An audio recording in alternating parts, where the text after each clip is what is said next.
कहानी जो गांव भुला गया, द विलेज दैट फॉरगॉट। मेरे गांव का नाम कभी था। बाद में लोग उसे भूल गए। भूलना यहां कोई आकस्मिक बात नहीं थी।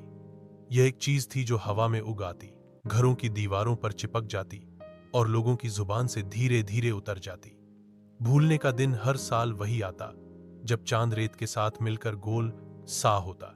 मेरी दोस्त मीरा ने एक दिन गलती से एक पुराना रेडियो खोला जो उसके दादा के घर की दीवार के अंदर छुपा था। रेडियो ने कोई गाना नहीं बजाया, बल्कि एक आवाज थी, शांत और सूनी, जो कहती थी, बताओ मुझे अपनी सबसे पुरानी कहानी। मीरा ने हंसकर कहा, कौन? रेडियो? और फिर उसने रेडियो को बंद नहीं किया। उसने अपनी कहानी सुनानी शुरू कर दी। कैसे बचपन में उसने अपनी मां की हंसी का पैमाना गिनकर रखा था, कैसे नदी पर उसने किसी अजनबी को रास्ता दिखाया था, हर छोटा सा विवरण।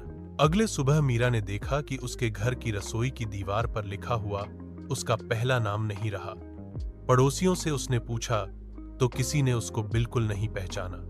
उसकी मां ने भी मीरा को देखकर कहा, तुम कौन हो? मीरा समझी कि यह कोई मजाक है। फिर उसने रेडियो को फिर से खोला। वही आवाज आई, और अब एक और कहानी। मीरा ने सोचा, यह सिर्फ रेडियो की हलचल है। पर हर कहानी के बाद कुछ बदल जाता गया। एक पुरानी तस्वीर से चेहरे मिट जाते। एक कहानी के बाद गांव के कुएं का पानी कोई स्वाद भूल जाता और किसी बुजुर्ग की हंसी जैसे हवा में खो जाती। धीरे धीरे वह समझी, यह रेडियो कहानियां खाता नहीं, वह उन्हें चुराता है। और जो भी कहानी रेडियो से चुपके से साझा की जाती, वह कहानी गांव की सामूहिक याद से गायब हो जाती। लोग भूल जाते, नाम मिटते, चित्र फीके पड़ जाते। मीरा ने सुना कि रेडियो का स्रोत गांव के बाहर एक सुनसान रकबा था, एक पत्थर जैसा कुआं जो कभी रखा नहीं गया था, पर सब उस पर छाया करता था। कहा जाता था कि उस कुएं में एक बार कोई नदी वचन देकर गई थी। उसने गांव से हर साल एक कहानी मांगी ताकि नदी का रास्ता बना रहे, पर लोग लापरवाह हो गए और नदी टूटकर चली गई। फिर रेत ने उस रोज को चुना। वह रोज जब कोई कहानी दी जाती, वह कहानी नदी के बदले उठ जाती और गांव स्मृति रहित हो जाता। मीरा ने एक योजना बनाई। वह उन यादों को जोड़कर रेडियो को मात दे देगी। उसने रात भर गांव के पुराने लोगों के मुंह से खोई बातें चुराई। एक बच्चे की गिरगिट जैसी हंसी, एक वृद्धा के आंगन में गूंजती रोली, एक किसान की आखिरी बारिश की बात। उसने हर कहानी रेडियो में दोहराई, पर रेडियो ने उन्हें निगला। फिर उसने कुछ बदला। उसने कहानियां उल्टी बतानी शुरू कर दी, रूपक उल्टा, घटनाओं का क्रम उल्टा, ताकि रेडियो उलझ जाए। और वही हुआ जिसे गांव के किसी ने पहले नहीं देखा। रेडियो झिझका, वह आवाज टकराई, उलझी, और फिर जिसका मीरा ने सबसे पहला चेहरा याद किया, अपने दादा, उसका चेहरा रेडियो के स्पीकर में उभर आया। दादा की याद ने रेडियो को काटा। रेडियो ने राग में कोई चिल्लाहट निकाली और फिर सन्नाटा। पर सन्नाटे के साथ एक महंगा दाम था।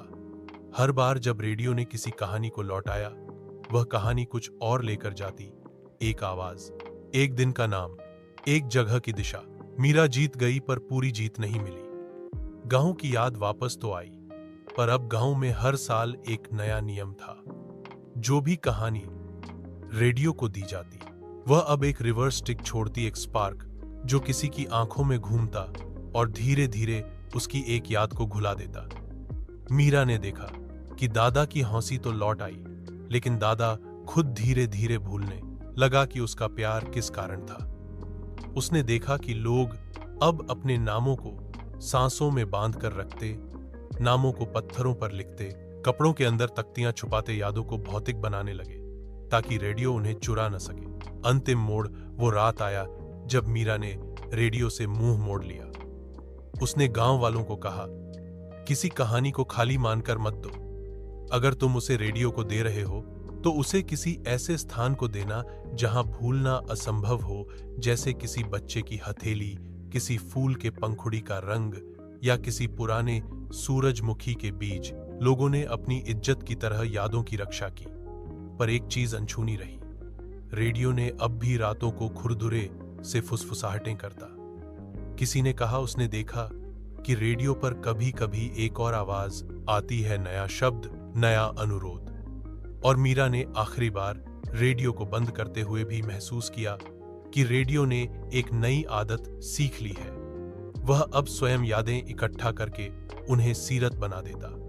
नई कहानियां नहीं, लोगों के पीछे की सबकी पहचान की एक एक झिलमिलाहट। कहानी यहां खत्म नहीं होती। हर बार जब तुम किसी पुरानी तस्वीर को देखते हो और उसे ठीक से पहचान नहीं पाते, याद रखना, कहीं ना कोई रेडियो तुम्हारे पीछे खामोशी से हंस रहा है। किसी पुरानी कहानी की पटरियों पर पैर रखकर यह सोच रहा है कि अगली बार वह किसकी याद को चुराए। और अगर तुम्हारा नाम अचानक किसी तस्वीर से गायब लगे तो उसे जोर से पुकारो, क्योंकि जब तक तुम उस नाम को बोलकर जमीन में दबाते नहीं, रेडियो उसे चुपचाप अपनी जेब में रख लेगा और फिर वह नाम कभी फिर से तुम तक नहीं लौटेगा। बता दूं, यह कहानी पूरी तरह से नई है, फिर भी सुनते ही चुभती है। अब अगर तुम चाहो, मैं तुम्हें वह आखिरी लाइन बोलकर दूं जो मीरा ने रेडियो के सामने कहा। उसने कहा, यादें खाने वाला कोई भी भूखा नहीं रहेगा, पर यादें कहां जानी चाहिए ये तय हम करेंगे। और जैसे ही तुम यह लाइन पढ़ रहे हो, एक धीमी धीमी फुसफुसाहट आ सकती है। शायद तुम्हारी अपनी याद का कोई टुकड़ा जो तुमने आज तक संजो रखा था। ऐसी ही कहानी सुनने के लिए हमारे साथ जुड़े।